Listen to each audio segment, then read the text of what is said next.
Welcome to the Troy Kearns podcast. We talk all things real estate, business, and entrepreneurship. Today, I've got one of my students, Andres Marin. All right, Andres Marin. Andres, where do you hail from? Where's your family from? Well, both my parents are from Colombia. Okay. And they moved here in '93, and then they just came here working low-wage jobs. And my dad just he knew that if he wanted to earn more, he has to learn more. So he just kept trying to educate himself and build up his education so he can go next level, better jobs, all that. And he kind of implemented that into me, teaching me that if I want to earn what I want to make, you have to learn the right skills. And that's how, I'm so big into education, learning, because I know if I want to reach each step, I have to also learn. Because people want to make more, but they're not willing to learn more, so. Right. And also with that, so just for those of you guys that don't know, how old are you? 20. You're 20 years old, and you're quite mature for a 20-year-old. I mean, and you just recently, and you're originally from? New Jersey. And where'd you just move to? Iowa. And we're in Iowa? Des Moines, Iowa. Okay, and we were just talking about this just 2 seconds ago. How did you pick Des Moines, Iowa from New Jersey? Yeah, so I was trying just to move out of Jersey to start this business because I wanted, what the saying is, burn the bridges or burn the boats. Have a completely new start, have no excuses, be alone and just fully focus on my business. I don't want, my friends calling me on the weekend, oh, let's go out, let's go this. I want to be fully in the zone. And I wanted to put all the chips on this business, have no plan B, put everything on plan A, and if it doesn't work, just keep trying plan A. So that's why I decided to move across the country. And the reason I picked Des Moines was because it had great prices, very low crime. It's a just good place of living, and I see it growing in the next 30 years. So that's a very mature decision for a 20-year-old guy to make. What were you thinking, why did you decide to go all in on real estate? You've never done anything with real estate before. You're 20 years old. You're like, I'm going to burn the ships. I'm going to get into this real estate, and I don't know anything. Yeah, so like I said, my dad's the one who'd been always trying to teach me the mindset about being your own boss, because since he works, he's a truck driver. Right. He's been a truck driver for 14 years, and he works long hours, and he doesn't want the same for me. He wants me to work my own hours and not have to. He says don't work like a slave like he does, because he doesn't have time to do anything. Right. So, he wants a different life for me. So around 14, 15, 16, he just kept trying to teach me, learn skills, be a business, do all that. So of course I was learning everything, stocks, this, that, all that, real estate. But then I just chose real estate because it's one I just liked. I like owning a physical house. It's cool, right, knowing that, I own this house. Right, totally. And there's a lot of advantages tax benefits, appreciation, depreciation, and the biggest is leverage. Right. You can buy a $100,000 house and only put in $3,000 if you want, and you can control that asset with only putting a small amount of money in, and that's very powerful in business. With stocks, you can't do that. I guess there's margin, but that's pretty risky if you want to do margin. And then, so when I was 17, my dad actually said, he trusted me with my knowledge, so he said, actually, if he wants to, let's buy a rental property. Right. And of course, he had the money, but he didn't have the knowledge, and I had the knowledge but I didn't have the money. So that's a perfect combination. So he said, let's buy one in Florida, because we like Florida. We go there a lot. So in 2019, we bought one in West Palm Beach, but not the nice area, like a offshoot.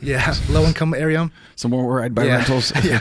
And we bought it for $186,000. $186,000. And the mortgage was $1,200, and we rented it Section 8 for $1,900. Love it. Cash flowing. And then it was 2021, and then the markets went up like crazy. So you paid $180,000 for the house. Yep. It's 2021. How much? 2019. So that was in 2019. Pre-COVID, yeah. And now it's 2021. Just a short 2 years later. Yeah, and we sold it for $300,000. So you made $120,000. Yeah, and then from there, I kind of just said, okay, what's the next plan? And it was either keep buying rentals, but then I thought about it. If I buy rentals, I'm gonna run out of money. Right. And of course, the cash flow is nice, but it's not gonna be enough to just keep buying rentals, every month. So, I spent a year just really thinking, because I have a big amount of capital that I can put into work, and I can make a big difference if I really know how to do it. So I took a big gap year, even though I didn't go to college, but my gap year of just thinking. What does gap year mean? I guess when people out of high school, they take 1 year just to work a part-time job and thinking what they want to do before they go to college. And then, Okay. So it's kind of like my version of it is just kind of thinking what I want to do with that money. And then I decided I'm going to just start my own business, and that will be the flipping business, the flipping model. So I can have active income, so I can have a big amount of income coming in, and then buy rentals with that money. Right. That was my idea. So then I got to Des Moines, and then I wasn't planning on flipping. But the issue was my business model was going to be network with wholesalers. They'll bring me deals and I'd flip it. But then after a month, I noticed that these wholesalers were not bringing me good deals. Right. They don't leave any money for you. Yeah, exactly. So I was like, I can't wait until they bring me a good deal, because it might be months or years before I get a good deal. You got to control it. So I had to, that's exactly, I want to put this in my own hands. And I went direct to seller myself. So I just educated myself, learned the whole process, and that's what got my first deal. So I wanted to interrupt you in this podcast and just take a quick moment to tell you 2 things. Number 1, we do this for free for you. I haven't made a nickel on social media at all. I'm doing this to provide you enough value. So all I'm asking for you to do is share it and give us a 5-star review. It'll totally help us out, and I really appreciate it. The other thing, if you want more free resources like our free Facebook group, it's Millionaire Mentorship Real Estate Investing on Facebook. All you got to do is join it. It's free. It doesn't cost anything, and there's lots of resources there, and we'll definitely give you those for free, no charge. Here's the other thing. If you're serious about investing in real estate and you're ready to take action, I have a program. No matter where you're at in your real estate journey, I can help you out. I don't care if you've got 5 houses, 10 houses, no houses, 100 houses. I've got something that I can share with you that's going to make you a lot of money. And if you want to become financially free and you're brand new to real estate investing, this is the absolute thing you want to do. And here's the thing. What I've learned from most of my students right now is that it's not just an investing program. It's a mindset program. We're going to change the way you think about money. If you want to start investing, make sure you schedule a call with me and my team, and let's get the ball rolling. Guess what else? If you are like, man, I don't got the time and I make tons of money, I just enjoy listening to what you're going to say, that's cool too. We actually have set up a fund where you can invest with us, but you got to be an accredited investor. If you want to find out what that looks like, all you got to do is click the link in my bio, fill out the form. It takes you about 2 seconds, and then we'll let you know about the deals that we're doing. We're doing big deals in Kansas City. And this year, I think we'll do 2 huge deals in Kansas City. I'm looking at a few right now, and I want you to be a part of it. And if you've got more money than time, then that's what you should do. If you got more time than money, then schedule a call with me and my team, and we'll get you into our coaching program so that you can have more money than time. That's something that I preach often, and one of the things that, I'm going to remind you is, like, the best deals are the people who are distressed, who are going through foreclosure. And then, obviously you took a lot of that and ran it on your own, which is, I would just argue that it doesn't matter who you're learning from if you're not willing to go and take the actions. Yep. So you took some actions, and you did, something that I talk about, but we don't use often. You were one of the first people to do it, and I was super proud of you, Andres. And that was, you took PropStream. Talk us about the deal that you just bought, and let's go through that. Yeah. So my first goal is just to get a list of houses that fit my criteria. So distressed houses that maybe have a lot of equity or going through foreclosure, or a lot of high motivation scenarios. So then with PropStream, I put in all those filters, and then got my list from Des Moines. And then from there, my choice was how to market to that list. Call, SMS market, whatever. But I decided SMS marketing because it's just so cheap, right? And you can do so much volume, right? That it makes sense. And I just did that for 2 weeks, and that's how I got the first deal. My first phone call was that deal. Right. And when you got the deal, you actually contacted me. Yeah. How did that go? Yeah. So I think that I called her talking about the property condition, and then I think I told her that I want to see I'm gonna do everything virtually. Right. Just sign the contracts virtually. I'm not going to see it. And then you told me that wasn't the best idea because it's better to see the house, in person, all that. Mm-hmm. And of course I was nervous because, it was my first phone call and it could be a deal. Yeah. Normally people make 1,000 phone calls and then they get a deal. Right. But in my scenario, it was my first phone call and it could be a deal. So it was, high stakes. And then luckily she was like, she was very highly motivated. and it ended up being a deal. Yeah, you were just trying to stay in your comfort zone a little bit on that first one. And you're like, I'll just do it virtually. I won't do it. And we actually used the coaching call to go through and write your contract, I think. Didn't we? We did, but my attorney wanted to make a few adjustments, so we used his instead. But you're right. Okay, yeah. But you understand the concept now, and you feel like now you could go and do it on your own. It makes a lot more sense. Yeah. So, you got the house. You bought it for what? I actually put it under contract for $100,000. Right. But then I realized when I went to the house, it was a hoarder house. Right. So just a lot of stuff. And my concern was I can't determine the true condition of the house until I buy it and clean it out. So there's a lot of risk for me. Because what if I clean everything out and then it's just horrible, the condition. So I decided that I want to negotiate the price. So that's when I got the quote for $20,000 to clean it out.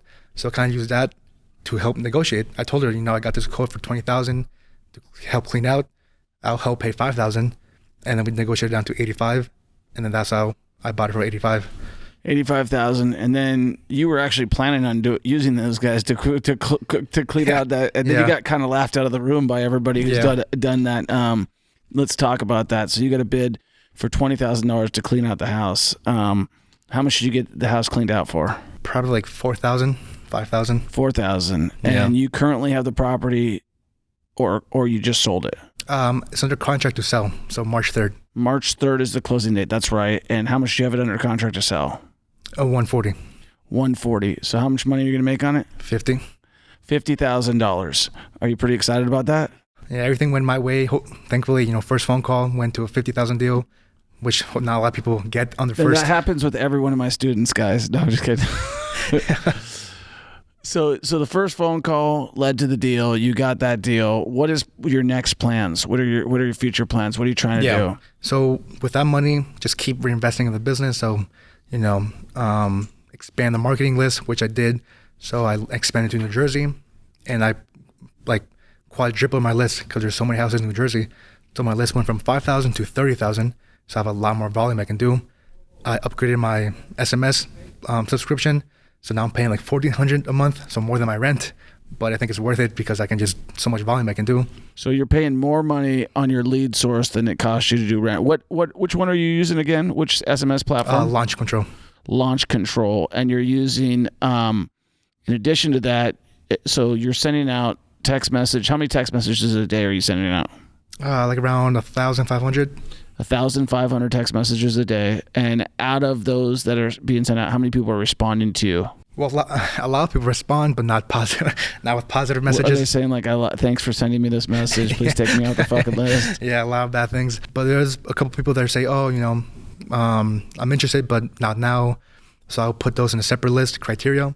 That's they're like a warm lead. So I'll contact them maybe a little sooner than the other list. And then some people say, "Oh yeah, give me a call," but they're not maybe that serious. But there's always maybe one person that's serious, but you have to just wiggle around the sales. Now, do you follow up with them on text, or do you try to call them? No, I do text, but I do think it's better calling them because you can build better rapport that way. But that's probably something out of my comfort zone, which I should be doing. Right. That's kind of why I asked the question. Yeah, I think that text is a good cue to get them going.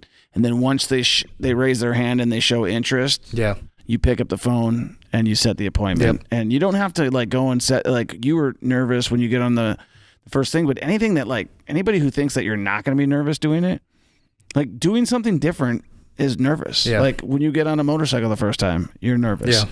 When you make a phone call and you've never made phone calls, you're nervous. Yeah. You might be nervous about your accent.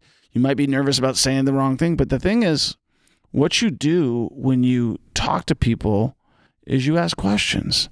Mm-hmm. And if you have a list of questions that you can ask them, hey, and I think we've gone over this several times, hey, why are you selling your property? What are your plans? Okay, and then you go into an alternative close can I come over on Friday or Saturday? Yeah. Do you need this or that? This or that? But the fact that you were able to take that information, apply it, and then make $50,000 on it was awesome. I know how excited you were on it. And then you And you at first you were like, I want to flip it, I want to fix it, I want to do that. And what did I tell you? Just better get the money quick than having to deal with, go 6 months, deal with all that, and you probably make like close to as much flipping and then, if you just wholesale it real quick. And do you think that's true? I think if you sell it for a right price, you probably could make the same as flipping it. But could a lot more go wrong? Yeah, definitely. Like, I mean, and you already got a good deal. So when I always look at it like a wholesale deal is like, or wholesale, or however you want to call it, is like you actually closed on the property, so it wouldn't be really a wholesale because you actually closed on it. But when you actually find a good deal and you're like, well, what am I going to do now? And you're like, I can go and fix it up. There's 99 things that can go wrong when you start touching that house. And those are things that you don't control. A contractor, a this, a that, the other thing. And then your budget goes over, and then your money goes over. Yep. And this is your first deal. Yeah. And now that you're starting to get comfortable, and there was so much meat on that bone that, like, if it was like, oh, I'm going to go flip this house, and if I flip it, I was going to make $10,000 by just selling it, but if I flip it, I make 60, then go flip the house, right? Yeah. But if you're like, I'm going to make 80, but I make 50 right now, go make the 50 right now, because the time velocity of money. Exactly. Yeah. So what are your plans for the rest of your life? No, for the rest of for the indefinite, for the future. So I do have very big goals, and I think it is important to have very big goals because when you have really big goals, you think differently. You think in bigger numbers, all that.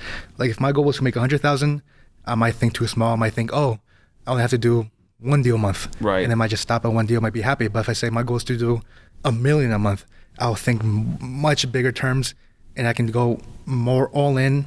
And I might not reach $1 million, but since I think bigger numbers, I might reach 100,000 a month or something because I just think bigger and think it differently.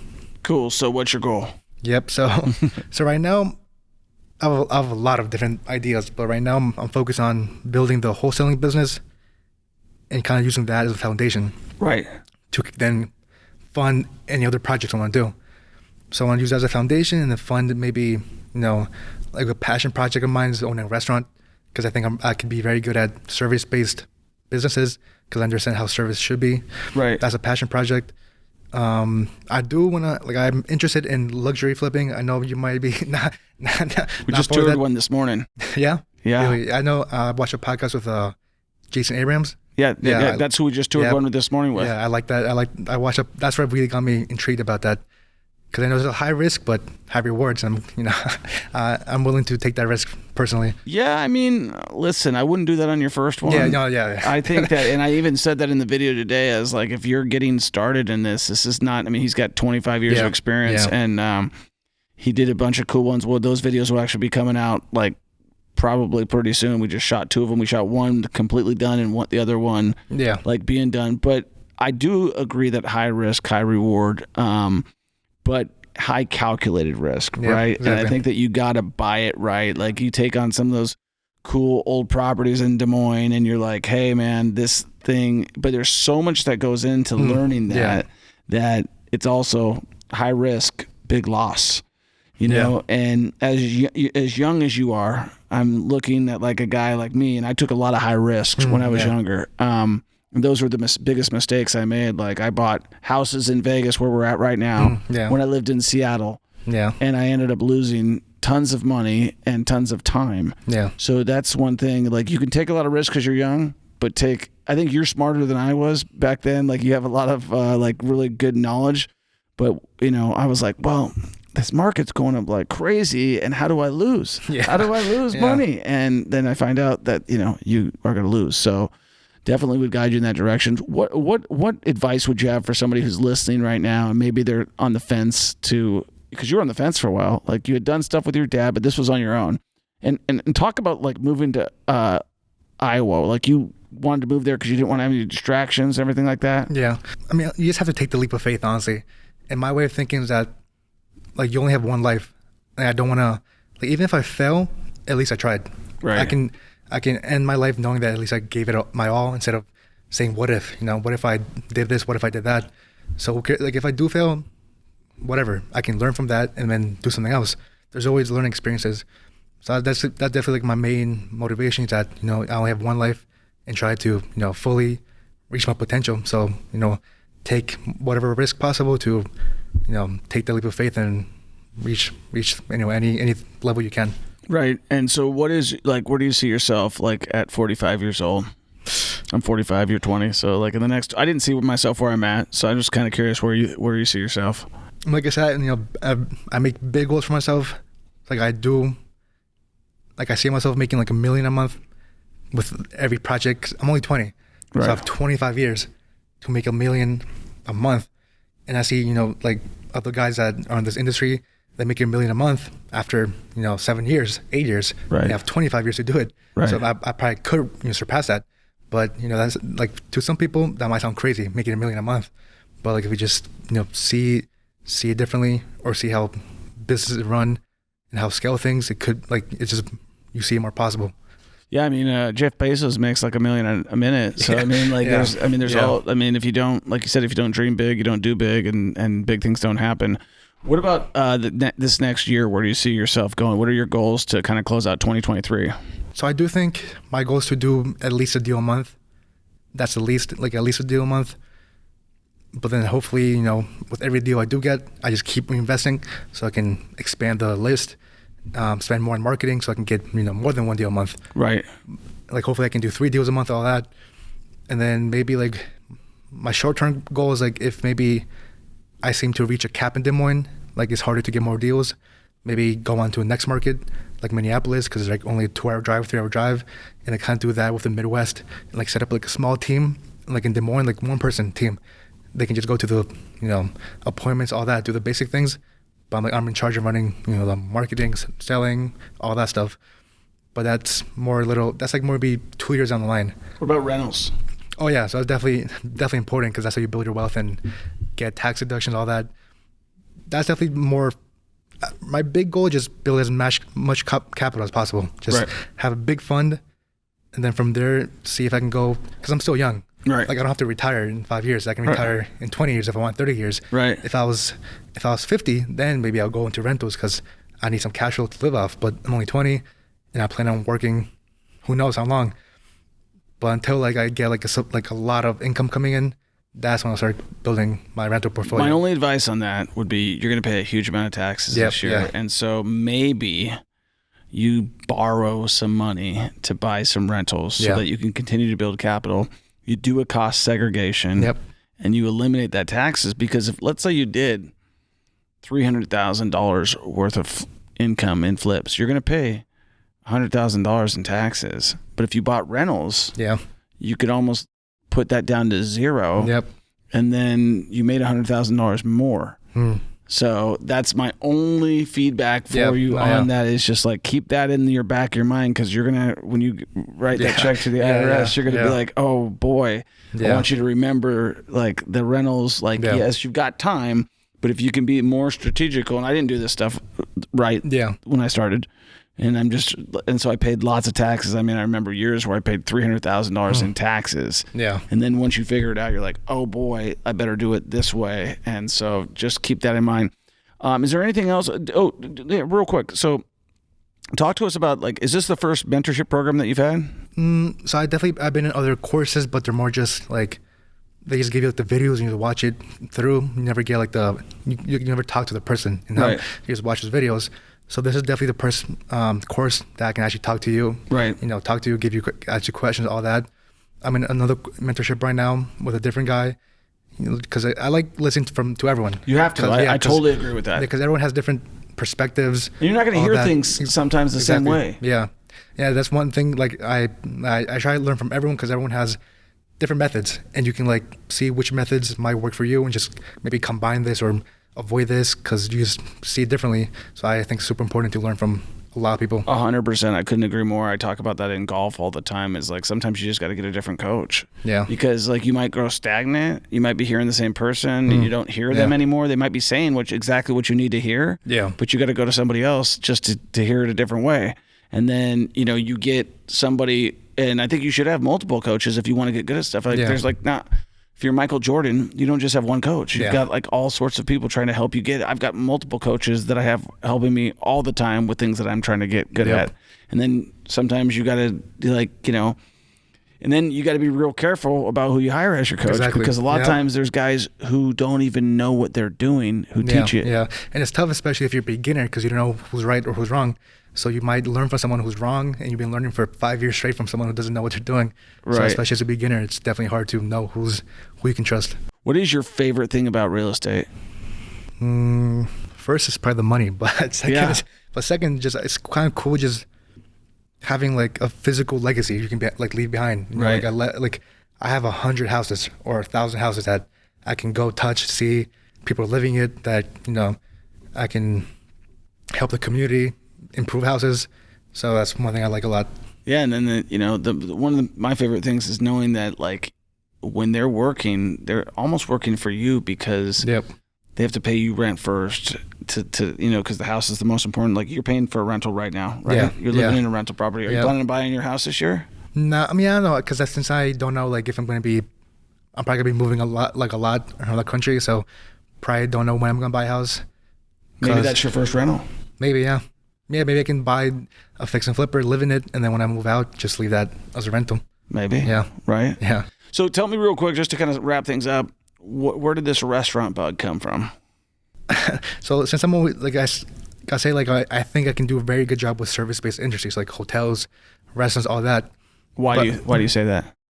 Because I think I just understand like how someone should be treated, especially like in like a restaurant.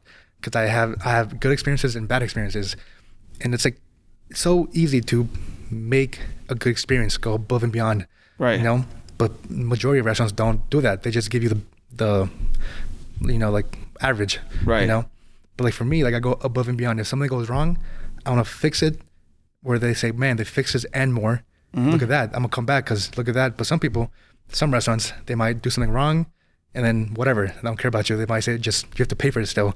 And they're going to come back. They're going to think badly, all that's bad service. But for me, you know, go above and beyond, have extra, you know, have a smile when you with the waiters, you know, everyone smiles, friendly.